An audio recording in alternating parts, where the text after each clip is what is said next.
Yo, on a remarqué un truc, c'est que à l'Aerox, le sled, ça vous a tous cassé la gueule. Donc du coup, aujourd'hui, on va vraiment t'apprendre à maîtriser ton sled parce que personne ne sait le faire. Jingle.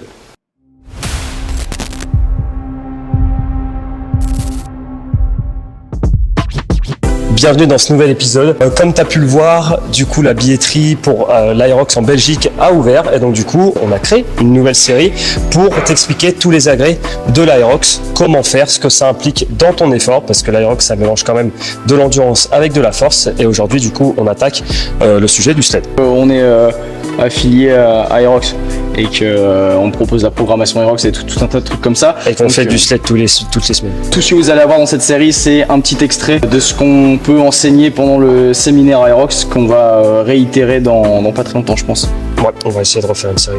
Donc, l'effort à l'Aerox sur le sled en particulier, c'est quelque chose qui casse un petit peu la gueule parce que l'Aerox, c'est beaucoup d'endurance, beaucoup de charges légères, sauf sur le sled, c'est le seul truc où ils se sont dit on va mettre un truc de porc. Donc du coup forcément si on a une technique qui est pas très optimale et que on vient de se taper du ski erg 2 ou 3 bornes de run, et on arrive avec une technique vachement dégradée. On l'a expliqué dans les vlogs précédents sur le phénomène d'intensité, ce qui se passe sur notre low pattern. Normalement c'est un low pattern, mais si on n'avait pas une belle technique et un bon transfert au niveau du gainage, ça va foirer complètement votre Aerox et en général c'est là que ça commence à merder. Le sled pull, en gros ce qu'il faut comprendre sur le sled pull, ce n'est pas un mouvement de bras, à part si je suis marin, d'accord, et dans ce cas là je suis habitué, mais ça va être tout simplement un mouvement de hinge, où là ensuite les bras vont venir aider pour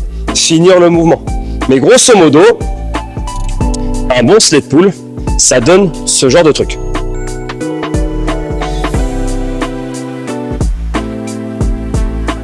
Donc, comme tu as pu le voir là-dessus, on a très peu de flexion de jambes et beaucoup de hinge. C'est ça qui donne la puissance. C'est comme sur des swings, si tu viens du crossfit, c'est comme sur le deadlift. En fait, ça vient solliciter toute la chaîne postérieure, donc des fessiers, des ischios, le dos, donc des muscles qui sont très très forts comparés à tes bras. Donc ça, c'est la méthode que on a utilisée par exemple Quentin, Poppy, moi et Anthony qui est à côté. Là maintenant je vais te montrer la méthode pour les fiottes.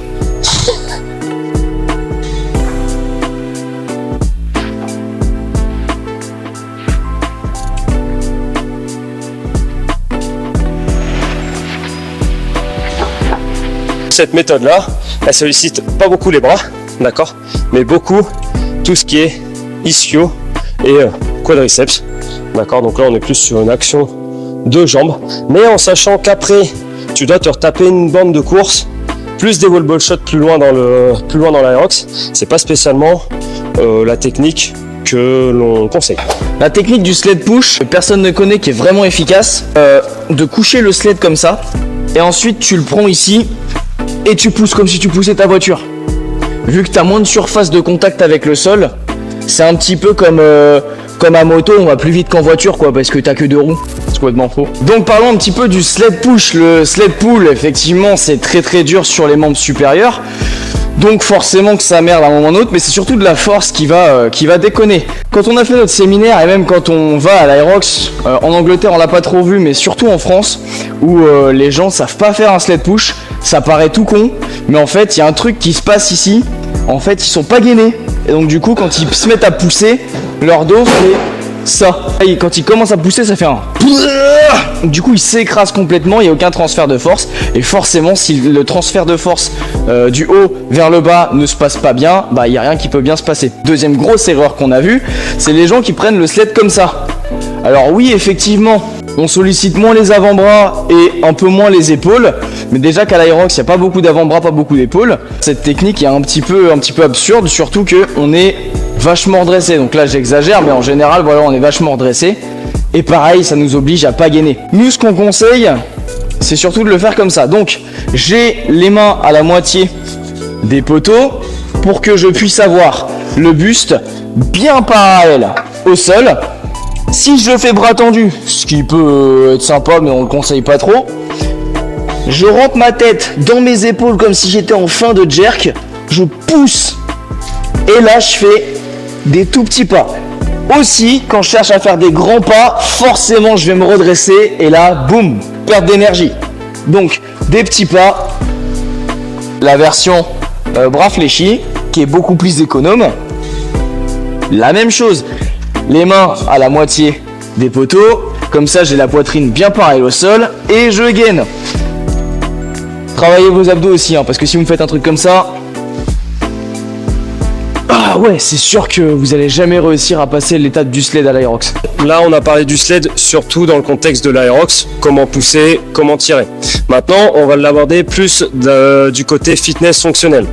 À savoir que le sled est un outil, d'accord, qui n'est pas commun, ce qui fait que déjà le fait de l'utiliser dans la programmation, c'est hyper intéressant parce que déjà, comme vous voyez cette jolie pile de poids, d'accord, et donc du coup, ça me permet de quand même soulever une putain de charge sans spécialement la soulever qu'en squat et en ayant une fatigue qui est moins importante que sur un squat classique. Donc déjà, ça me permet de soulever des grosses charges avec moins de fatigue. En plus, comme Quentin l'a dit tout à l'heure, on travaille sur un low pattern, donc grosso modo un travail de force qui ne demande pas spécialement beaucoup de technique, ce qui est hyper intéressant aussi pour travailler sans spécialement se prendre la tête, et ça va aussi renforcer l'ensemble de notre bas du corps de manière unilatérale, donc travailler la jambe gauche puis la jambe droite au niveau des ischios, au niveau des quadriceps, et en plus de travailler notre gainage au niveau de notre transverse. Donc voilà, c'est tout pour le vlog d'aujourd'hui, en espérant qu'il t'ait plu. N'hésite pas à nous identifier Si tu fais du sled. si tu fais du sled. Si jamais tu as fait partie du séminaire qu'on a fait en début d'année fiscale, non je rigole. Ou alors que tu n'en as pas fait mais que tu veux qu'on en refasse un parce que c'est quand même une révolution dans la compréhension du rameur, de tous les agrès et du pacing, et bah tu nous dis et puis peut-être qu'on te remettra une petite date, mais du coup forcément ce sera ici au QG. Vous êtes encore nombreux à regarder les vidéos, à pas être abonné. On fait quoi du coup dans ces cas-là? Et ben on s'abonne. Voilà. On s'abonne, sinon on vient et on te défonce. Exactement. Avec un sled. Avec un sled. On prend le sled sur le dos et on t'explose la tête. Donc, tu t'abonnes s'il te plaît. Bisous.